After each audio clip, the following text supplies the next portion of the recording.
Hi. So இன்னைக்கு நம்ம எப்படி திங்கிங்க ப்ராசஸ் பண்ணி எப்படி மூவ்ஸ் எல்லாம் நம்ம கண்டுபிடிக்க போறோன்றத பார்க்க போறோம். ஸோ இந்த பொசிஷன்ல என்ன தெரியுதுன்னு ஃபர்ஸ்ட் நீங்க ப்ராசஸ் பண்ணி யோசிங்க. அண்ட் ஒரு பாஸ் எடுத்துக்கோங்க. இப்போ இந்த பொசிஷன்ல பார்த்தீங்கன்னா, நமக்கு எல்லா பீசஸும் ஆக்டிவா இருக்கு. இந்த குயின தவிர. இந்த குயின் பெருசா இங்க எதுவுமே பண்ணல. அண்ட் ஆல்சோ இங்க இன்டைரக்ட் அட்டாக் போயிட்டு இருக்கு. ஸோ ஜென்ரலா இப்படி குயின வச்சுக்கிறதுல கொஞ்சம் ரிஸ்கியானது. ஏன்னா நம்ம இப்போ பெருசா எதுவுமே த்ரெட் இல்ல. உடனடியா. இருந்தாலுமே இந்த குயின வந்து ஒரு நல்ல இடத்துக்கு ஷிஃப்ட் பண்றது நல்லது. அண்ட் ஆல்சோ இந்த பொசிஷன்ல பார்த்தீங்கன்னா, நம்ம பிஷப்ஸ் எல்லாம் ஆக்டிவா இருக்கு. நம்ம ரூக்ஸ் ஓப்பன் ஃபைல்ஸ்ல இருக்கு. நைட்டுமே நல்லா ஆக்டிவா தான் இருக்கு. Except the queen. இப்போ கிங்குக்கு முன்னாடி ஜெனரலா இங்க ஒரு நைட் இருக்கும். பட் அந்த நைட் இங்க இல்லாததுனால நம்மளோட பிஷப்ஸ் நல்லாவே ஓப்பனா இருக்கு. அண்ட் ஆல்சோ கிங்குக்கு முன்னாடி பீஸ் இல்லாததுனால நம்ம ஈஸியா அட்டாக் பண்ணலான்றது ஒரு சைன் மாதிரி. ஸோ இப்ப நம்ம குயின நம்ம என்ன பண்ணலாம்? இங்க ஜெனரலா நம்ம ஃபர்ஸ்ட் யோசிக்கிறதே பிஷப் H7 தான் யோசிப்போம். பிஷப் H7 பண்ணா கிங் H8 போயிடுவாங்க. இப்போ bishop into G7, king into G7 பெருசா எதுவுமே கன்டினியூஷன் நல்லா இல்ல. அண்ட் ஆல்சோ நீங்க பிஷப் H7 வைக்கிறதுனால இந்த பிஷப் இங்க போய் ஸ்ட்ரக் ஆயிடுது. இந்த இடத்துல பிஷப்ப தவிர நம்ம குயின வச்சா நல்லா இருக்கும்ன்றத நம்ம யோசிப்போம். பட் எப்படி குயின் அங்க எடுத்துட்டு போலாம்?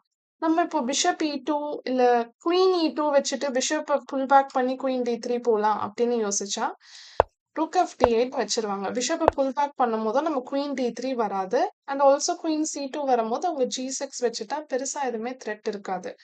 அதனால இங்க ஒயிட் யோசிக்கிறாங்க. அண்ட் ஆல்சோ நம்ம இங்க இது வந்து ஒரு பொசிஷனலான கேம். இங்க நம்ம வந்து எதுவுமே ஃபோர்சிங் மூவ்ஸ் ஒர்க் ஆகல. அதனால நம்ம வந்து எல்லா மூவ்ஸையும் ஸ்கேன் பண்ணி நம்ம வந்து நார்மல் மூவ்க்கு போறோம். நமக்கு தெரியும் நம்ம குயின் H7க்கு கொண்டு போணும்ன்ட்டு. அதனால ஒயிட் குயின் A4 வைக்கிறாங்க. ஸோ ஐடியா குயின் E4 கொண்டு போக போறோம். குயின் E4 கொண்டு போய் குயின் H7 செக்மேட் பண்ண போறோம். இப்போ இந்த நைட்ட மூவ் பண்ணா தான் இந்த பிஷப் இந்த ஸ்கொயர கண்ட்ரோல் பண்ணும். ஆர் F5 விளையாடணும். பட் F5 விளையாடுறதுனால இந்த பான் ரொம்பவே வீக் ஆயிடுது. ஸோ நம்ம பிஷப் C4 வச்சு இந்த பான அட்டாக் பண்ணலாம். அவங்க F5 விளையாடல. நைட் எங்கேயுமே வந்து ஒரு நல்ல ஸ்கொயருக்கு போக முடியாது. இந்த பிஷப் வந்து இந்த ஸ்கொயர கண்ட்ரோல் பண்ணணும்னா. நைட் D8 பின்னாடி போலாம். பட் அதுவுமே E5 ஸ்கொயர வந்து விட்டுடுறாங்க. அண்ட் ஆல்சோ குயின் D7ன்ற மாதிரி மூவ்ஸ் வரும். பிஷப் E5 வச்சுட்டு கூட நம்ம குயின் D7 போலாம். அதனால நைட் D8 பெருசா நல்லா இல்ல. ஸோ குயின் A4க்கு ரூக் ஆஃப் D8 டெவலப் பண்றாங்க. இப்போ ஒயிட் அவங்களோட பிளான்ல கன்டின்யூ பண்றாங்க queen E4. So queen E4 idea queen H7 and queen H8 checkmate பண்ண போறோம்.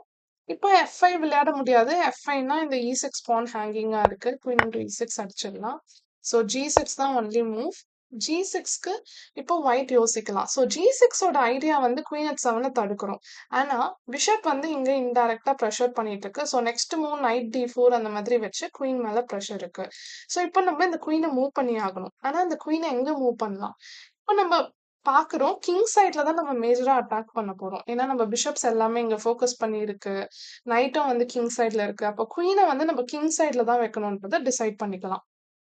இப்போ குயினை எங்க கிங் சைட்ல மூவ் பண்ணலாம்னு பாக்குறப்போ இந்த ஸ்கொயர்ஸ் தான் இருக்கு. இங்க எல்லாம் போ முடியாது. E5, F5 போக முடியாது. F4 வச்சா நம்ம அட்டாக் பண்ணும்போது குயின வந்து ஜெனரலா எக்ஸ்சேஞ்ச் பண்ண மாட்டோம். ஏன்னா அது அட்டாக்க அப்படியே ரெடியூஸ் பண்ணிடும். அதனால நம்ம குயின் G4 தான் ஒன்லி ஸ்கொயர்ஸ். குயின் G4 போறோம். ஐடியா என்னன்னா பிஷப் இன்டூ G6 அடிக்கலாம் அப்படின்ட்டு. ஆனா இப்போ பிளாக் வந்து H5 விளையாடுறாங்க. So bishop into G6 work ஆகாது. இப்போ குயின் நம்ம மூவ் பண்றோம். ஸோ ஒன்ஸ் அகைன் பாத்தீங்கன்னா 3 மூவ்ஸ் இருக்கு குயினுக்கு. ஒன்னு குயின் A4, இன்னொன்னு queen G3, queen H3. So queen G3 once again நம்ம அட்டாக் பண்ணிட்டு இருக்கோம். அங்க குயின் எக்ஸ்சேஞ்ச் பண்ண மாட்டோம். ஏன்னா அட்டாக் அது மினிமைஸ் பண்ணிடும். அண்ட் ஆல்சோ பெருசா இனிமேல் நீங்க குயினை எக்ஸ்சேஞ்ச் பண்ணாலே பெருசா உங்களால அட்டாக் பண்ண முடியாது. அண்ட் குயின் A4 வந்து ஆப்போசிட் சைடுக்கு நம்ம போறோம். நம்ம கிங் சைட்ல அட்டாக் பண்ணிட்டு இருக்கோன்றத பாக்குறோம். கிங் சைட்னா இது கிங் சைட். ஸோ கிங் சைட்ல அட்டாக் பண்ணிட்டு இருக்கிறத பாக்குறோம். நம்ம ஆனா குயின் சைடு கொண்டு போறது அவ்வளவு எஃபெக்டிவா இருக்காது. அதனால H5க்கு குயின் H3 வைக்கும். ஈவன் தோ இது பாசிவா இருந்தாலும் லைக் குயின் இங்க இருந்து எதுவுமே பண்ணல அப்படின்னு நீங்க நினைச்சு கார்னருக்கு கொண்டு போனாலுமே நம்ம இப்போ த்ரெட் வந்து பிஷப் இன்டூ G6 அடிச்சுட்டு F இன்டூ G6னா குயின் இன்டூ E6 கொண்டு போக போறோம். இந்த குயின் இங்க கிங் சைட்லயே ஸ்டே பண்ணி இந்த அட்டாக்குக்கு ஹெல்ப்ஃபுல்லா இருக்கலாம் அப்படின்னு சொல்லிட்டு குயின் H3 வைக்கலாம். இப்போ பிளாக் பிஷப் G6 பார்த்துட்டு F5 வைக்கிறாங்க. F5 வச்சதுனால F5 ஓட idea bishop into G6 stop பண்றாங்க. ஆனா F5 வச்சதுனால இந்த 2 பான்ஸ் வீக் ஆயிடுச்சு. சோ இந்த பிஷப் இங்க ஸ்டக்கா இருக்கிறதுனால ஒயிட் பிஷப் C4 வச்சு அந்த டிராபேக்கை யூட்டிலைஸ் பண்றாங்க. இப்போ E6 பான் attack. Rook into D1, rook into D1, King F7. ஜென்ரலா நம்ம ஓப்பன் ஃபைலுக்கு ரூக்க கொண்டு போனா, நம்ம 7த் ரேங்க்குக்கு கொண்டு போணும் நெக்ஸ்ட் அப்படின்றது ஒரு பிரின்சிபல். ஆனா, இங்க ரூக் D7 பெருசா ஆக்டிவா இருக்காது. ஏன்னா ரூக் D8 அந்த மாதிரி அவங்க எக்ஸ்சேஞ்ச் பண்ணலாம். அண்ட் ஆல்சோ நம்ம ரூக் D7 வந்து நம்ம பீசஸோட கோஆர்டினேட்டடா இல்ல. அதனால ஒயிட் இங்க குவீன் ஆக்டிவேட் பண்ணணும்னு பார்த்துட்டு E4 வைக்கிறாங்க. சோ E4 ஓட ஐடியா E into F5 அடிச்சுட்டு குவீன F5க்கு கொண்டு வர்றது. பிளாக் குயின் F4 பண்றாங்க. சப்போர்ட் பண்றாங்க. அண்ட் ஆல்சோ E4 ஓட டிராபேக் F4 ஸ்கொயர். அதனால குயின் F4. இப்போ ரூக் D7க்கு பதிலா ஒயிட் ரூக் E1 வச்சா இந்த அட்டாக்குக்கு யூஸ்ஃபுல்லா இருக்கும்ன்றது ரூக் E1. ஸோ நீங்க ஹவ் டு ரீஅசஸ் யுவர் செஸ்ன்ற புக்ல பாத்தீங்கன்னா ஒரு பீஸ் வந்து ஆக்டிவா இருக்கிறது ஒண்ணு, இன்னொன்னு யூஸ்ஃபுல்லா இருக்கிறது இன்னொன்னு. ஸோ அந்த மாதிரியான எக்ஸாம்பிள்ஸ்ல பாத்தீங்கன்னா இந்த ரூக் E1 இங்க யூஸ்ஃபுல்லா இருக்கு. ஸோ ரூக் E1 இப்போ நம்ம பான் இன்டு F அடிச்சுட்டு பிஷப் E6 அடிக்க போறோம். பான் இன்டு E6 அடிச்சா பிஷப் இன்டு E6 அடிச்சுட்டு பிஷப் இன்டு C8 வருது. ஸோ குயின் G4 வைக்கிறாங்க. இப்போ குயின் எக்ஸ்சேஞ்ச் பண்ண போறாங்க. குயின் இன்டு G4னாலும் ஒன்ஸ் அகைன் நமக்கு பெருசா பயன் இருக்காது. அதனால பான் இன்டு F அடிக்கிறோம். இங்க நம்ம இந்த பிஷப் போறத பார்க்கணும். ஸோ குயின் இன்டு H3 அடிச்சா நம்ம பிஷப் இன்டு E6 அடிச்சுட்டு are just porn into H3 அடிச்சுட்டு கூட next move bishop into E6 exchange அடிக்கலாம். இல்லைன்னா 2 பான்ஸ் அப்ல இருக்கும். அதனால இங்க queen into C4, pawn into F5, queen into C4 போறாங்க. இப்போ நம்ம பான் இன்டு E6 அடிக்கும்போது கிங் E8 போய் இந்த பானோட ஷேடோஸ்லயே அந்த கிங் போய் ஒளிஞ்சுக்கும். அதனால நம்ம பான் இன்டு E6 அடிக்காம பான் இன்டு G6 அடிக்கிறோம். இப்போ கிங் இன்டு G6 அடிச்சா rook into E6 check. King F7. So ஜென்ரலா நம்ம செக்மேட்டே பார்த்துட்டு நம்ம இங்க queen F5, king E8, queen G6 அந்த மாதிரி விளையாடணும்னா கிங் எஸ்கேப் ஆயிடும். பெருசா நமக்கு ரோல் இருக்காது. அதனால ஒயிட் இங்க ரூக் இன்டு C6 அடிச்சுட்டு நைட் E5 வைக்கிறது நல்லது. ஸோ இங்க நம்ம குயினை கேப்சர் பண்ணி வின் பண்ணிடலாம். பின்னாடி போனா rook into E6, king H7. இது இன்னொரு வேரியேஷன். கிங் H7க்கு குயின் இன்டு H5 அடிக்கலாம். அதுவுமே வின்னிங் தான். பட் குயின் F5 3 மூவ்ஸ்ல செக்மேட் பண்ணிடலாம். King G8, rook G6 check. ஏன்னா குயின் இங்க கட் ஆஃப் பண்ணிட்டு இருக்கு. King H7, queen into H5 checkmate. So F into G6க்கு கிங் இன்டு G6 கேம் அடிக்கல. கிங் E8 போறாங்க. ஸோ கிங் E8 போய் எஸ்கேப் ஆகலாம்னு பாக்குறாங்க. பட் நமக்கு இப்போ ஒரு ஃபாஸ்ட் பான் கிரியேட் ஆயிடுச்சு. ஸோ G7 வைக்கிறோம்.